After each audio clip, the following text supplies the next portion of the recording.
माणिकराव कोकाटे आणि बबनराव लोणीकरांच्या शेतकऱ्यांबाबतच्या वादग्रस्त वक्तव्याचे विधानसभेत पडसाद। नाना पटोले आणि रोहित पवार आक्रमक। मोदी शेतकऱ्यांचा बाप नाही, भाजपचा बाप, पटोलेंची टीका। काँग्रेस नेते नाना पटोलेंचं एका दिवसासाठी निलंबन।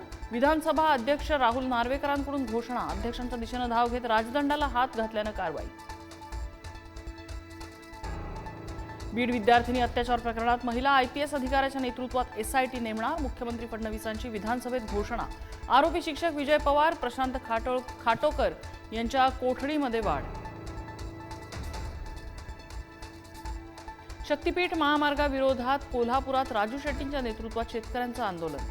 पोलिसांकडून आंदोलकांची धरपकड। काही आंदोलकांनी पंचगंगेत मारल्या उड्या।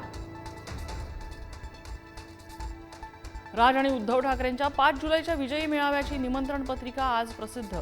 राज आणि उद्धव ठाकरेंचं एकत्रित नाव संजय राऊतांनी केली पोस्ट। काँग्रेसला मनसेची भूमिका समजली आहे का? संदीप देशपांडेंचा काँग्रेसला प्रश्न। प्रत्येक राज्यात तिथल्या भाषेला प्राधान्य दिलं पाहिजे, हीच आमची भूमिका, देशपांडेंचं स्पष्टीकरण। भाजपचे नवे प्रदेशाध्यक्ष म्हणून रवींद्र चव्हाणांच्या नावाची थोड्याच वेळात घोषणा। फडणवीस आणि किरेन रिजिजू यांच्या उपस्थितीत वरळी डोममध्ये कार्यक्रम।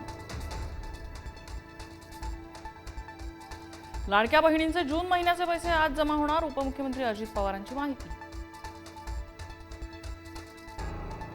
राज्यातील हॉटेल आणि बार व्यावसायिक आंदोलनाच्या पवित्र्यात। आधीच शुल्क वाढवलं असताना आता मद्य दरवाढीला विरोध। दरवाढ रद्द न केल्यास आंदोलनाचा इशारा। कोल्हापुरात शिक्षकाकडूनच विद्यार्थिनीचा विनयभंग। गावकऱ्यांकडून शिक्षकाला चोप। शिक्षण संस्थेकडून शिक्षक बडतर्फ। मंत्री मुश्रीफ यांच्या संबंधित शिक्षकावर कडक कारवाई करण्याच्या सूचना। केलखाडी इथल्या विद्यार्थ्यांच्या झाडाच्या फांदीवर प्रवास करण्याच्या बातमीनंतर प्रशासनाला जाग। नंदुरबारमध्ये 60 पूल तयार करण्यात येणार, जिल्हाधिकाऱ्यांची माहिती। औरंगजेब प्रकरणी दाखल असलेला गुन्हा रद्द करण्यासाठी अबू आझमींची हायकोर्टात याचिका। मुंबई पोलिसांना उत्तर देण्याचे कोर्टाचे निर्देश। नांदेडमध्ये एसटी आणि जीपची आमने सामने धडक। किनवट तालुक्यातल्या अंबाडी घाटात भीषण अपघातात। जीप चालकाचा जागीच मृत्यू, 10 जण जखमी।